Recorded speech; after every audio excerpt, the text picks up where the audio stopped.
Welcome to Transcendent. I'm Joe and I'm the dad. And I'm Raya, and I'm the daughter. I was coming out of church and there was a guy ahead of me. He was talking with his wife, who I knew. His wife comes to church all the time. I never see this guy. And I said, I see your wife in church all the time and I never see you here. I said, it's time to join the army of God.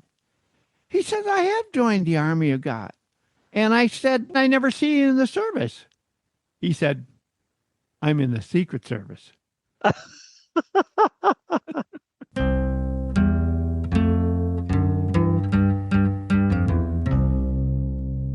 We are coming up on Palm Sunday, this coming Sunday, and then that is going to lead us into, for churchgoers, the week of Holy Week, which then ends at Easter Sunday.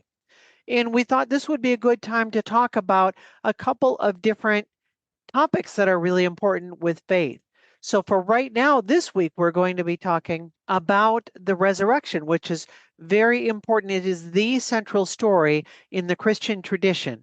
And then next week, we are going to be coming back to the Bible again, because next week also happens to be on Tuesday, will be the Transgender Day of Visibility. And so we're going to come back to the Bible for another topic dealing specifically with trans characters and non-gender conforming people in the Bible.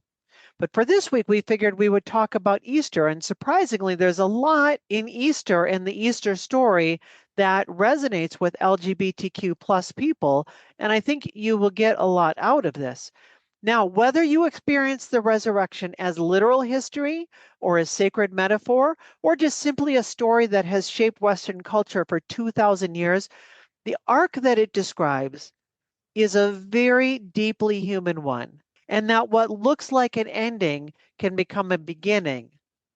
And most importantly, that love has a way of outlasting even the things that we thought would destroy it. And that's a story we're sitting with wherever you land. We are using the idea of the stone sealing the tomb as an analogy of where we are in our lives. Now, I'm speaking specifically to parents and to other family members who are concerned, or maybe they're not connecting very well with a member of their family who might be LGBTQ plus, or you may think they are, or something like that. And so there is a great analogy there of sealing the tomb. Before we go on, I wonder if we wanted, for the listeners who are not part of the Christian tradition or are not familiar with the story, if we want to tell the story Good briefly of idea. what that is. Do you want to go ahead and tell that? Well, the story is that when Jesus was crucified and died, the tradition was at that point, they didn't actually bury people the way people are buried today or cremated today. What they did instead is they put them in tombs. They would put them in little caves. As a matter of fact, you were in one of those. Am I right? I was, yes, when we visited Israel, we did get to go to one of those.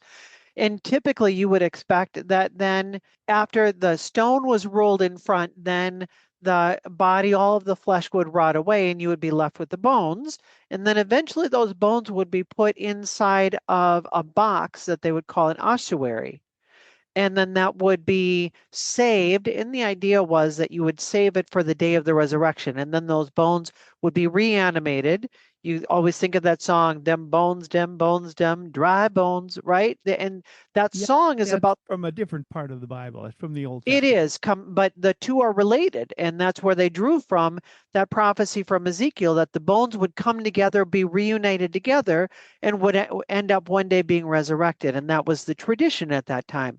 So Jesus, after he was crucified, he was laid in that tomb with the idea that then a few years later they would come back and put his bones into that box to Make no wait for the bones about it.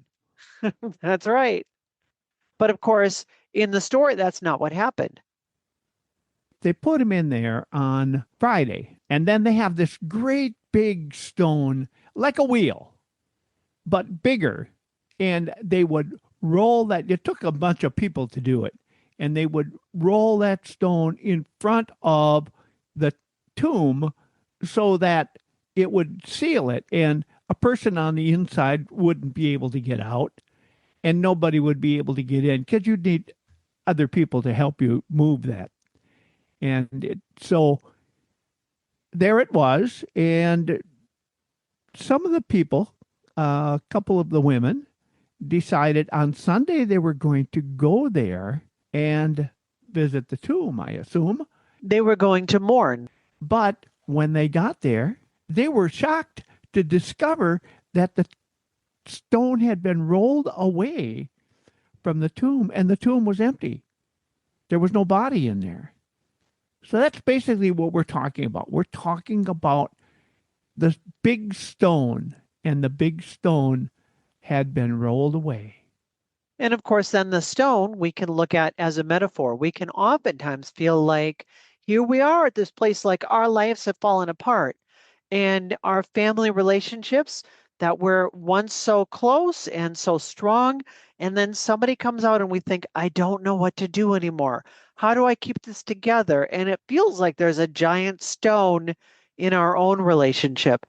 When you have something like a stone that is going to seal the relationship between you two, then there's all these reasons that people will put this stone in front of them.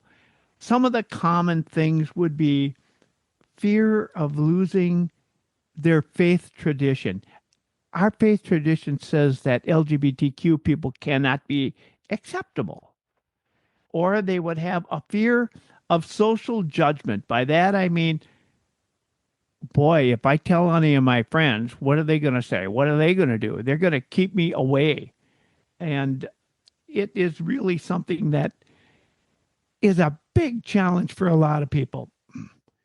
Then, of course, the other thing is fear that their child's life will be harder. It's going to be tough. Are you kidding? If you do this, it's going to be a tough life for you. Or there's a misunderstanding about sexuality and gender. Not understanding that and not knowing it and not understanding that it is something that is a natural thing and they think it's not.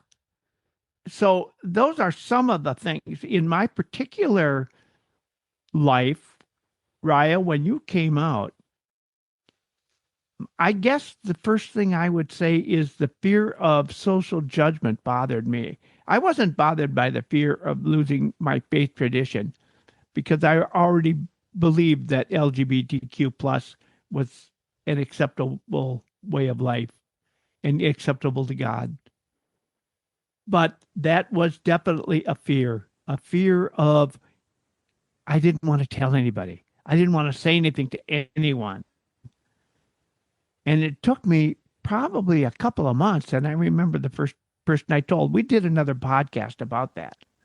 The second thing that bothered me was the fear that your life was going to be harder. That's going to be a tough life for you. And it could be dangerous. That's something I was concerned about. If you went someplace and people thought, well, what are you doing here? You're dressed like a woman and all that.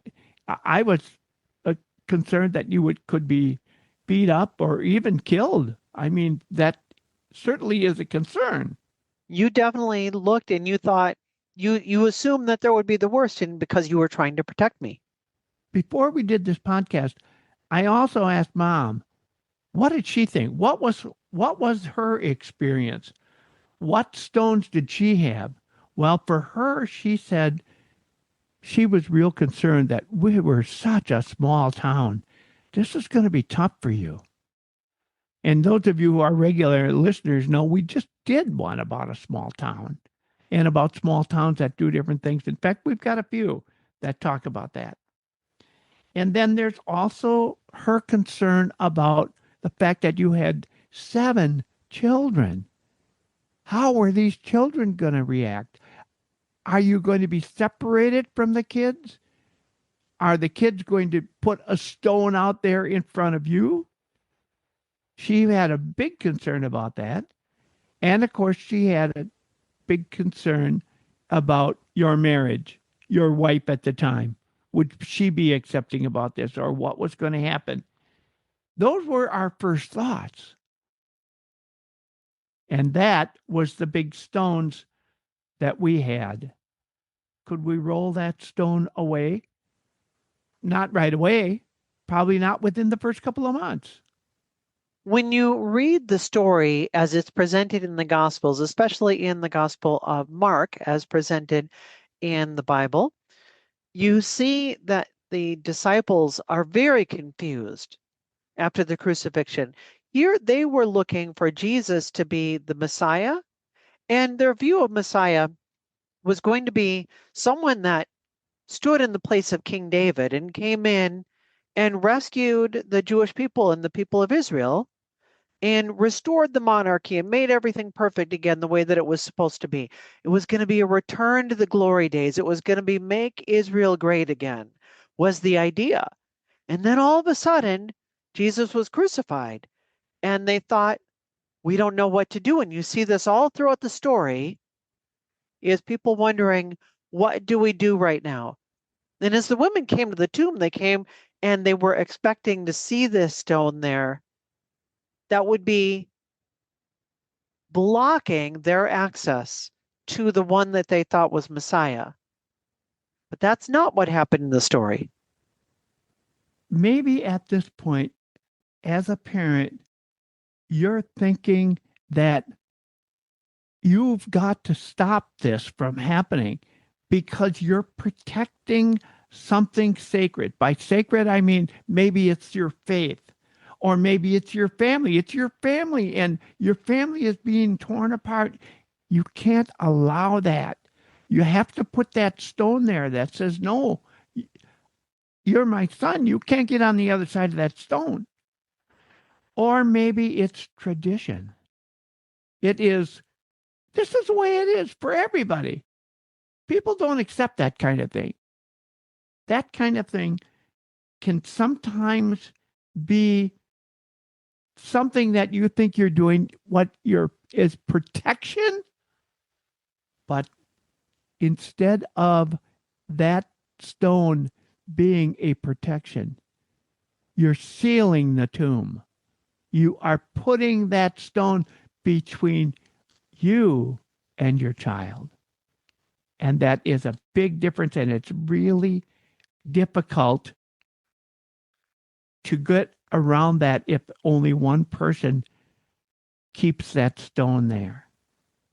Now, as we come and we read this story, the interesting thing is you would expect that Jesus would have been put in the tomb on Friday, and then on Saturday they would come and the stone would be rolled away and Jesus would be resurrected. But that's not what happens.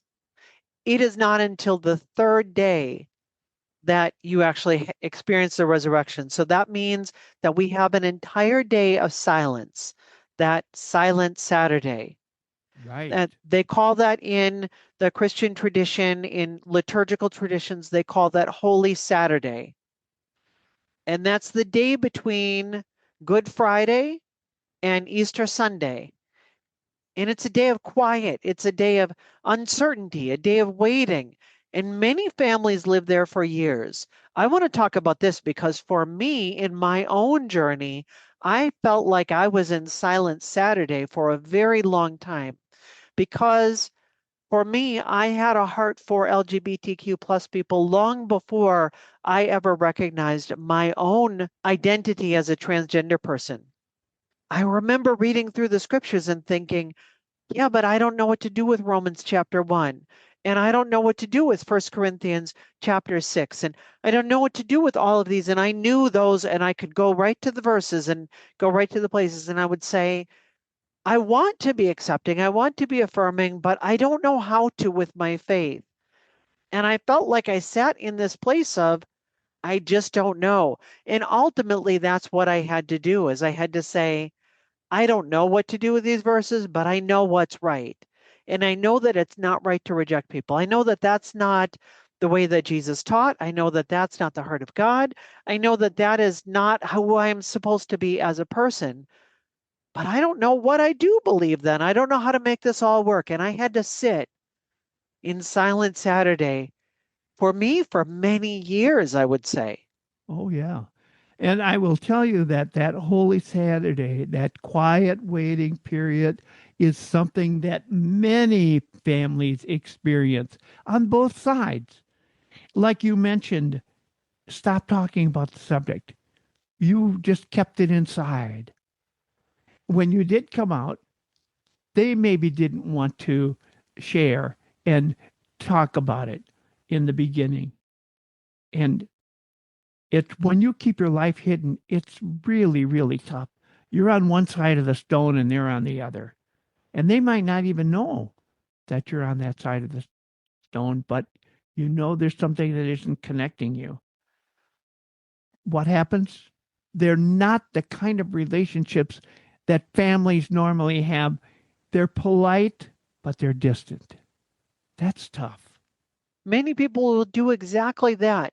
So a parent says something mean or hurtful at first, unintentionally, and a child shuts off and they go into their silent Saturday. Or the child comes out and wants to talk at first, and the parent says, I don't know what to do with this. So they go silent. This is assuming it's the child coming out. What about a situation like me where I am also a parent with my children? Well, is there a silence there? There was. My daughter had a very difficult time. We had a silent Saturday in our own relationship. Mm-hmm. Absolutely. Yep. You don't now. No, not at all. But it was very, very difficult for those first few weeks or even months. That silence often feels like it's safer than conflict. So it's kind of like it prevents the resurrection. Right. And that's exactly what your relationship needs is a full resurrection. And so we're going to talk about the way that your relationship can experience a resurrection of its own right after this. Hi, I'm Andy Barrett, a Lutheran pastor and a supporter of this podcast. I see Transcendent as a ministry. I've pointed many people toward these recorded conversations full of so much heart and care and warmth, as well as some of Joe's jokes, which are hands down the worst part of this podcast. But even they make me smile. I'm one of the many genuinely blessed by Transcendent, and I encourage you to join me in supporting this podcast by giving as little as $3 a month. Go to transcendent.com and click support. In the Easter story, the stone is not rolled away so that Jesus can get out. It's rolled away so others can see life where they expected death.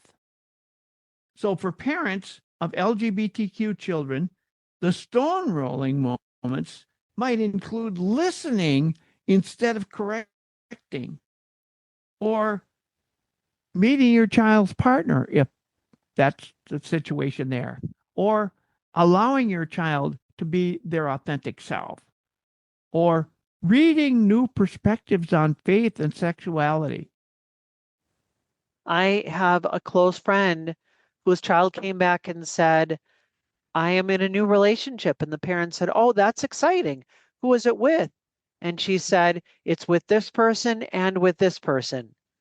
And the parent said, Oh, I'm having difficulty with this. And I understand that. I don't expect you to completely understand or accept or fully embrace right away. But what you can do is say, I'm going to stay. I'm going to stay in relationship. I don't understand you and what's going on and all of this. This is very new and different for me, and I don't know that I like it. And that's okay. The point is to stay with your child. The point is to stay with your family member, with your loved one, because that's the thing that matters. You have to realize that your child is still the same person that you love. And honestly, acceptance rarely happens all at once. It sure didn't for me. It took quite a while. Acceptance probably wasn't that hard, but affirming, not just accepting, but affirming, just joining that and wanting to understand and learn more is when I really felt like I started to grow, and our relationship got stronger because of it. One conservative Christian parent said, "My faith didn't disappear when my daughter came out. It grew larger." And I really appreciate that quote. I think that's exactly what we all want in our lives. And again, with this podcast, we have always tried to come at this from a place of being welcoming for everybody. And that means even if you are still a skeptic towards LGBTQ plus issues, we want to give you tools so that you can still continue to keep a strong relationship with your child or with your loved one that still means so much to you. And so we still welcome you here, even if you're in your place of trying to get this all sorted out and you're not sure where things are at. But the good news is, if you've ever listened to that old Tony Campolo sermon, the good news is it's Friday, but Sunday's a coming. It's Friday, but Sunday's a coming. And that's what we're looking forward to, is the end of the story. When you're in the middle of the story, you think, I don't know where this is going. I don't know how this is going to work. There's 3 truths about Easter for families. Fear is powerful, but love is stronger. Silence preserves distance, but curiosity builds connections. And the cool thing is, new life is always possible. And let me say a little bit here about Easter. Easter is a story about stones. A stone is placed by fear. A stone is placed by power. I control. A stone is meant to seal the future and keep things exactly like they were before you did all this stuff. So Easter reminds us that the transformation doesn't happen in an instant. It can take a while, maybe a long time, but it does happen slowly. And the willingness to see one another again with new eyes. It's a different situation.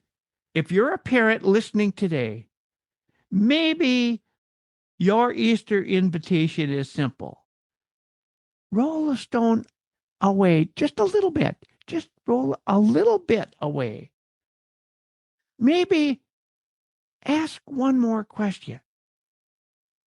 Maybe listen a little longer. Maybe love a little wider. Don't say, I disagree. Say, help me understand. Sometimes resurrection happens in families. And when it does, love walks out of the tomb. That's so good. And that's what we want. We want our relationships and our lives to be overflowing with love everywhere we go. And that is what we have tried to do with this podcast, is to be a podcast that is always bringing us back to the things that matter.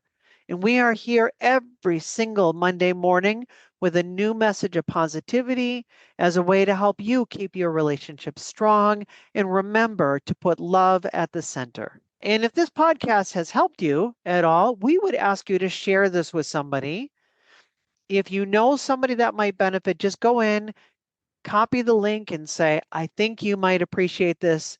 This really helped me, and I think you might get something out of this as well. And that sure means a lot to us. And through all of that, it's just like the women at the tomb that came and said, hey, we've got a story to tell you. Come and see what happened. You can tell people, come and listen to this podcast. All people benefit from that, but you especially will benefit from that when you and your child again become the family that you wanted. And with that, we'll see you Monday.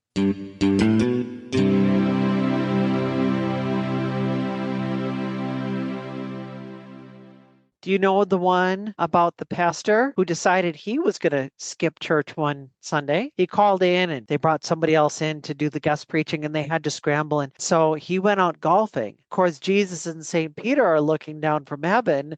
And St. Peter says, "Look at the pastor here. He can't get away with this." And Jesus says, "Watch, I'm going to do something." So he snaps his fingers. The pastor gets a hole in one. And St. Peter says to Jesus, "Jesus, what are you doing? You just gave the guy a hole in one. How is that punishment for missing church?" And Jesus said, "Who is he going to tell?"